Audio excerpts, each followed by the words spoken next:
बिस्मिल्लाहिर्रहमानिर्रहीम। अस्सलाम वालेकुम। हज़रत मोहम्मद सल्लल्लाहु अलैहि वसल्लम के वसाल का वाक़या सवाल व जवाब की सूरत में मुलाहिज़ा फरमाइए। सवाल: रसूलुल्लाह सल्लल्लाहु अलैहि वसल्लम कब बीमार हुए? जवाब: नबी करीम सल्लल्लाहु अलैहि वसल्लम 11 हिजरी में बीमारी में मुब्तला हुए और ये बीमारी तकरीबन 13 दिन तक रही। सवाल: बीमारी के दौरान आप कहाँ ठहरे? जवाब: इब्तदा में अज़वाज मुतहरात के हिजरों में बारी बारी ठहरे, फिर हज़रत आयशा रज़ियल्लाहु ताला अन्हा के हुजरे में क़याम फरमाया। सवाल: आप सल्लल्लाहु अलैहि वसल्लम की बीमारी के दौरान नमाज की इमामत किसने की? जवाब: हज़रत अबू बकर सिद्दीक़ रज़ियल्लाहु ताला अन्हो ने की। सवाल: नबी करीम सल्लल्लाहु अलैहि वसल्लम ने वफ़ात से पहले क्या फरमाया? जवाब: आप बार बार ये दुआ फरमा रहे थे, अल्लाहुम्मा रफ़ीकुल आला, ए अल्लाह मुझे आला रफ़ीक के पास ले जा। सवाल: आप सल्लल्लाहु अलैहि वसल्लम का वसाल कब हुआ? जवाब: 12 रबीउल अव्वल 11 हिजरी, पीर के दिन दोपहर के वक्त हुआ। सवाल: आप सल्लल्लाहु अलैहि वसल्लम के वसाल के वक्त मदीने का क्या हाल था? जवाब: पूरा मदीना गम, रोने और बेकरारी में था, हर आंख अशकबार थी। सवाल: हज़रत उमर रज़ियल्लाहु ताला अन्हो ने क्या रद्द-ए-अमल ज़ाहिर किया? जवाब: उन्होंने गम में कहा, नबी करीम सल्लल्लाहु अलैहि वसल्लम फोत नहीं हुए, वो तो बस आराम फरमा रहे हैं। सवाल: हज़रत अबू बकर सिद्दीक़ रज़ियल्लाहु ताला अन्हो ने क्या फरमाया?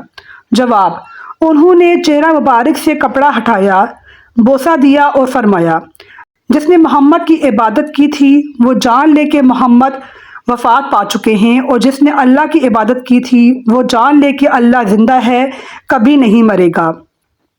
सवाल: नबी करीम सल्लल्लाहु अलैहि वसल्लम की तदफीन कहाँ हुई? जवाब: आप सल्लल्लाहु अलैहि वसल्लम को इसी हुजरे कमरे में दफन किया गया जहां आप सल्लल्लाहु अलैहि वसल्लम का वसाल हुआ, यानी हज़रत आयशा रज़ियल्लाहु ताला अन्हा के हुजरे में। सवाल: आप सल्लल्लाहु अलैहि वसल्लम की उम्र मुबारक कितनी थी? जवाब: हमारे नबी की उम्र मुबारक उस वक्त 63 साल थी। मुल्कल मौत ने हजूर सल्लल्लाहु अलैहि वसल्लम से क्या अनोखा सवाल किया? मुल्कल मौत ने अर्ज़ किया, या रसूल अल्लाह, मुझे हुक्म दिया गया है कि अगर आप इजाज़त दें तभी आपकी रूह कब्ज़ करूं। सवाल: क्या नबी करीम सल्लल्लाहु अलैहि वसल्लम ने मुल्कल मौत को इजाज़त दे दी या मज़ीद मोहलत मांगी? जवाब: नबी करीम सल्लल्लाहु अलैहि वसल्लम ने इजाज़त अता फरमाई तो मुल्कल मौत ने रूह अक़दस कब्ज़ करना शुरू कर दी। क्या रूह कब्ज़ होने के वक्त हमारे नबी को तकलीफ़ महसूस हुई? जवाब: जी हाँ, रूह कब्ज़ होने के वक्त मुबारक पेशानी पर पसीना आ गया और आपने फरमाया, या अल्लाह, मौत की तकलीफ़ बहुत सख्त है, तू ही इसे आसान करने वाला है। सवाल: नबी करीम सल्लल्लाहु अलैहि वसल्लम के करीब मट्टी के प्याले में पानी क्यों रखा गया? जवाब: वफ़ात के वक्त घबराहट और शिद्दत तकलीफ़ से आप सल्लल्लाहु अलैहि वसल्लम हाथ पानी में डालते, चेहरे पर फेरते और फरमाते, या अल्लाह, मुझे अपने पास बुला ले। हज़रत फ़ातिमा रज़ियल्लाहु ताला अन्हा ने इस मौके पर क्या अर्ज़ किया? हज़रत फ़ातिमा ने कहा, या रसूल अल्लाह, आज आपको बहुत तकलीफ़ है। हमारे नबी ने फरमाया, ए फ़ातिमा, आज के बाद तुम्हारे बाप को कभी तकलीफ़ महसूस नहीं होगी। जब मेरा इंतकाल हो जाए तो कहना, इन्ना लिल्लाहि व इन्ना अलैहि राजिऊन। नबी करीम सल्लल्लाहु अलैहि वसल्लम ने अपने आखिरी लम्हात में क्या फरमाया? जवाब: हमारे नबी की ज़बान मुबारक पर आखिरी अल्फाज ये थे, ला इलाहा इल्लल्लाहु मुहम्मदुर रसूलुल्लाह, अल्लाह के सिवा कोई माबूद नहीं, मोहम्मद अल्लाह के रसूल हैं। आप सल्लल्लाहु अलैहि वसल्लम ने एक तरफ सर झुका लिया और रूह मुबारक परवास कर गई। सवाल: हज़रत फ़ातिमा ने अपने वालिद मोहतरम के वसाल पर क्या फरमाया? जवाब: उन्होंने रोते हुए कहा, ए मेरे वालिद, आपने अपने रब का बुलावा कबूल कर लिया। ए मेरे नबी, आपने जन्नतुल फ़िरदौस में अपना ठिकाना बना लिया।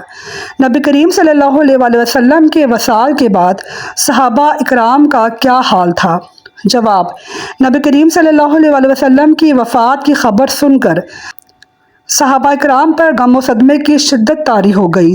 बाज़ ज़मीन पर गिर गए, बाज़ शिद्दत गम से बेहोश हो गए। حضرت عمر رضی اللہ تعالیٰ عنہ صدمے میں کہنے لگے کہ رسول اللہ صلی اللہ علیہ وآلہ وسلم وفات نہیں پائے، وہ تو بس آرام فرما رہے ہیں۔ آپ صلی اللہ علیہ وسلم کو کس نے غسل دیا؟ نبی کریم صلی اللہ علیہ وآلہ وسلم کے غسل میں حضرت علی، حضرت عباس، حضرت فضل بن عباس، حضرت قسم بن عباس اور حضرت اسامہ بن زید رضی اللہ تعالیٰ عنہما شریک تھے۔ سوال: رسول اللہ صلی اللہ علیہ وآلہ وسلم کے جسم مبارک پر کپڑا کیوں ڈال دیا گیا تھا؟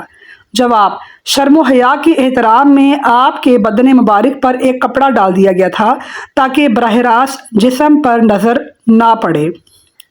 سوال: غسل شروع کرنے سے پہلے صحابہ کو کیا مسئلہ پیش آیا؟ جواب: انہیں سمجھ نہیں آ رہی تھی کہ نبی کریم صلی اللہ علیہ وآلہ وسلم کو کپڑے سمیت غسل دیں یا کپڑا ہٹا کر۔ اسی دوران ایک معجزہ ظاہر ہوا۔ سوال: وہ معجزہ کیا تھا؟ جواب: ہر آنکھ اشک بار تھی، ہر دل ٹوٹ گیا تھا۔ اب وقت آیا کہ نبی کریم صلی اللہ علیہ وآلہ وسلم کو غسل دیا جائے۔ حضرت علی، حضرت عباس، حضرت فضل، حضرت قسم اور حضرت اسامہ اس مقدس فریضے کے لیے حاضر ہوئے، لیکن ایک لمحے کے لیے سب رک گئے، یہ سوچ کر کہ کیا ہم نبی کریم صلی اللہ علیہ وآلہ وسلم کو کپڑے سمیت غسل دیں یا کپڑا ہٹا کر۔ دلوں پر ایک عجیب کیفیت طاری تھی، اور تب اللہ کی طرف سے ایک معجزہ ظاہر ہوا۔ سب پر ہلکی سی غنودگی چھا گئی اور اس عالم میں ایک آواز سنائی دی: رسول اللہ صلی اللہ علیہ وآلہ وسلم کو کپڑے سمیت غسل دو۔ یہ آسمانی رہنمائی تھی۔ اللہ نے خود اپنے محبوب صلی اللہ علیہ وآلہ وسلم کی حرمت کی حفاظت فرمائی، چنانچہ صحابہ نے نبی کریم صلی اللہ علیہ وآلہ وسلم کو کرتے سمیت غسل دیا اور پانی بہایا، نہ جسم مبارک پر کسی نے ہاتھ رکھا، نہ کپڑا ہٹایا، اور جیسے ہی پانی بہا فضا مہک اٹھی، جس میں اطہر سے مشک و عنبر جیسی خوشبو آنے لگی۔ سوال: نبی کریم صلی اللہ علیہ وآلہ وسلم کو قبر مبارک میں کس نے اتارا؟ جواب: حضرت محمد صلی اللہ علیہ وآلہ وسلم کو قبر مبارک میں حضرت علی رضی اللہ تعالیٰ عنہ نے خود اتارا۔ انا للہ و انا الیہ راجعون۔ یا اللہ ہمیں ہمارے نبی حضرت محمد صلی اللہ علیہ وآلہ وسلم کے نقش قدم پر چلنے کی توفیق عطا فرما۔ میرے ویڈیو کو لائک کیجئے، کمنٹ کیجئے اور شیئر کیجئے۔ شکریہ۔ اللہ حافظ۔